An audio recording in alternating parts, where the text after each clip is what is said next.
اور وہ مرزے کو کافر ہونے پر علماء امت نے وہ اتفاق کیا اور فتوے پر دستخط کر دیے. میں کہتا ہوں ان 200 علماء سے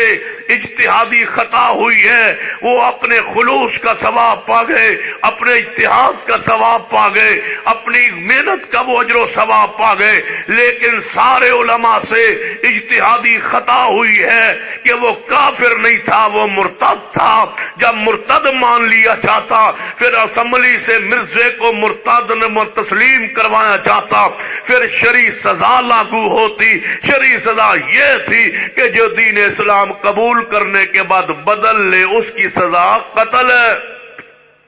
مرزا ہوتا قتل، مرزے کو ماننے والے ہوتے واجب القتل. ان کو مرزائی ہونے کی وجہ سے قانونی تحفظ نہ ہوتا، گرفت ہوتی، گرفتار ہوتے، قانون جناب حرکت میں آتا، ان کو سزا ملتی، وہ سزائے موت ہوتی، وہ قتل کر دیے جاتے، لٹکا دیے جاتے. یہ ناپاک پودا رب کی زمین پر رہنے کے قابل ہی نہیں ہے. مرزائی عام کافر نہیں ہے، یہودیوں جیسے کافر نہیں ہے، عیسائی جیسے کافر نہیں ہے،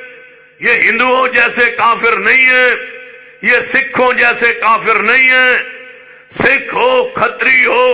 ہندو ہو، عیسائی ہو، مجوسی ہو، یہودی ہو، وہ اللہ کی زمین پر رہ سکتا ہے. پیغمبر کو ماننے نہ ماننے یہ اس کی مرضی ہے. لا اکراہ فی الدین، دین میں جبر نہیں ہے. لیکن مرزائی اس کفر کا ارتداد کا نام ہے کہ یہ رب کی زمین پر نہیں رہ سکتا. اس کے وجود سے زمین کو پاک کرنا ضروری ہے، اس لیے کہ یہ کافر نہیں ہے، یہ مرتد ہے، اور مرتد کی سزا شریعت میں قتل ہے ہیں اور ان کی سزا جو ہے وہ واجب القتل ہے. اسلامی حکومت کی یہ ذمہ داری ہے کہ ان پر شرعی سزا لاگو کرے، لیکن یہاں معاملہ الٹ ہو گیا ہے. رات سے جب سے یہ بات سنی ہے تو انتہائی پریشان کن معاملہ ہے، اور ہمارے لیے یہ تاریخ پاکستان میں سیاہ ترین یہ دن اس حوالے سے یاد رکھا جائے گا. جس طرح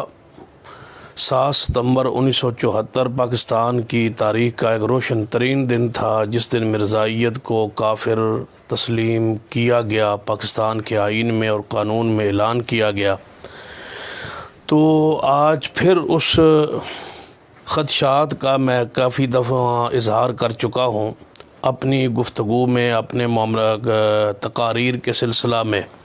بہت دفعہ اس کا میں پہلے بھی اظہار کر چکا ہوں. یہ کرتارپور کا بارڈر سب سے پہلے کھولا گیا اور اس میں بھی سامنے سکھوں کو رکھا گیا، جبکہ اس کی آڑ میں مرزائیت قادیانیت کے لیے قادیان کے راستے کو ہموار کیا جا رہا تھا. لیکن بہت سارے لوگ جو اس پر نہیں مانتے تھے، لیکن آج وہ ہمارے جو تحفظات ہیں اس کو تقویت پہنچ رہی ہے کہ رات کو پاکستان کے وزیر اعظم عمران خان صاحب نے یہ فیصلہ کیا ہے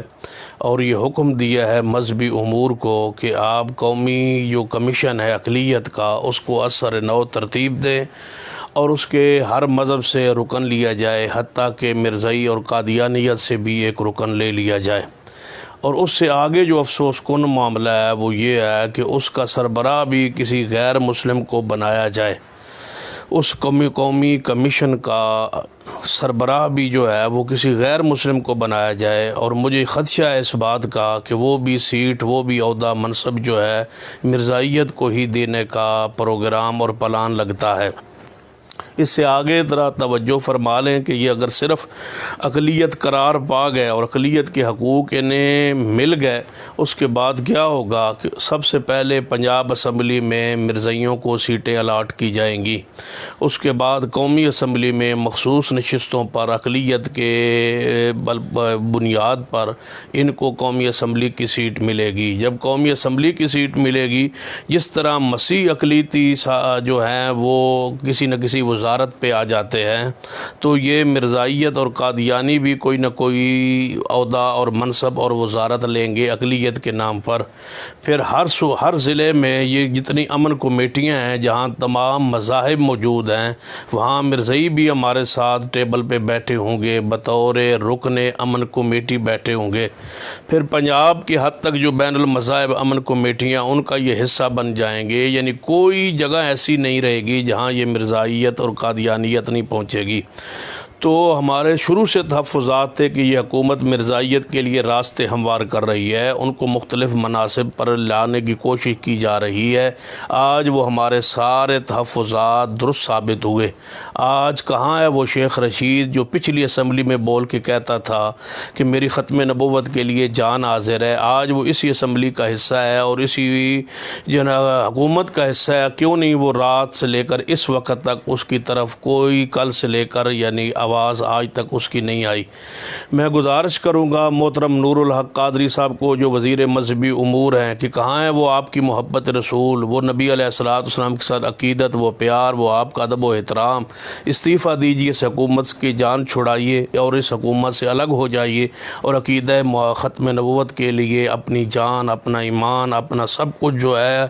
اس پر اپنے ایمان کا مظاہرہ کیجیے اور اپنا سب کچھ قربان کر دیجیے، ورنہ قیامت والے دن اگر تم نے وزیر مذہبی امور کی حیثیت سے اگر تم نے قومی یہ اقلیتی کمیشن کو جناب اس کو قائم کر دیا اور اس کو اثر نو تشکیل دے دیا اور مرزائیت کو اس کا حصہ بنا دیا تو یہ ایسی تاریخ سے آپ اپنے ماتھے پر ایسا ایک سیاہ ٹیکا لگ جائے گا جس کی آپ ساری زندگی نہ دنیا میں نہ آخرت میں کوئی آپ کی جو ہے وہ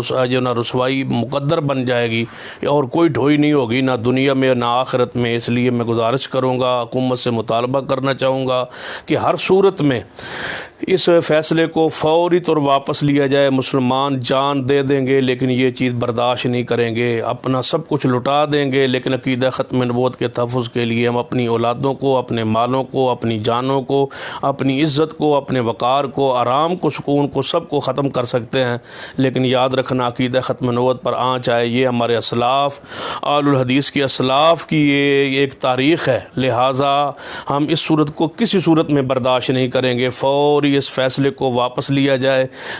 کیونکہ مرزائیت جو ہے یہ صرف کافر نہیں ہے بلکہ مرتد ہیں۔ ہاں اگر اس صورت میں بھی اگر آپ نے یہ قدم اٹھانا ہی تھا تو جو آپ اس وقت خلیفہ ہے مرزائیوں کا نامراد مرزا مسرور جو ہے اس سے آپ لکھواتے کہ ہم غیر مسلم ہیں، ہم کافر ہیں، ہم تسلیم کرتے ہیں، لہذا پاکستان کے آئین میں لکھا ہوا ہے کہ یہ کافر ہیں، تو اس پاکستان کے آئین کو یہ مرزائی نہیں مانتے، یہ زندیق ہیں، کہتے ہیں کہ ہم مسلمان ہیں، بلکہ وہ ہمیں کافر کہتے ہیں۔ سر ظفر اللہ خان جو وزیر خارجہ تھا، بانی پاکستان محمد علی جناح کا جنازہ اس نے نہیں پڑھا تھا، اور علامہ اقبال رحمۃ اللہ علیہ کو آپ پڑھ کے دیکھ لیں ان کا مرزائیت کے بارے میں کیا تصور نظریہ تھا، تو لہذا اس بات پہ غور کر لیں۔ یہ مفکر پاکستان، بانی پاکستان کے نظریات کی بھی یہ چیز خلاف ہے کہ آپ مرزائیت کو جو ہے وہ اس قسم کی پشت پناہی کریں اور اس قسم کے ان کو اہم مقام پہ لانے کی کوشش کریں، تو فوری حکومت اس فیصلے کو واپس لے، وگرنہ مزاحمت ہوگی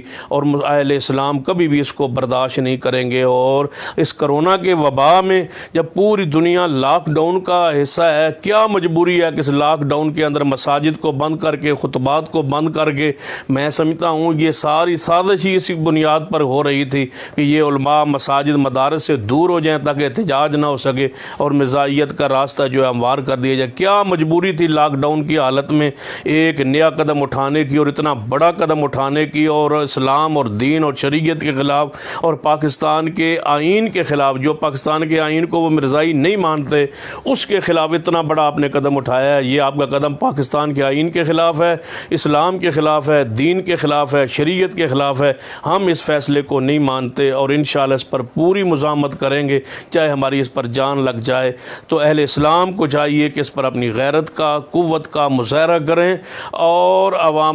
اس طرح اس تحریک کو چلا دیں سوشل میڈیا کے ذریعے. جس طرح بھی کسی کی طاقت استطاعت ہے وہ اپنی زبان کھولے اور اس کو سر عام اس کا رد کرے کہ ہم اس چیز کو کبھی برداشت نہیں کریں گے. اللہ تعالی ہمیں اس عہد پر قائم رکھے اور اسی پر زندہ رکھے اور اسی پر موت دے. اقول قولی ھذا واستغفر اللہ لی ولکم ولسائر المسلمین وآخر دعوایا الحمد للہ رب العالمین.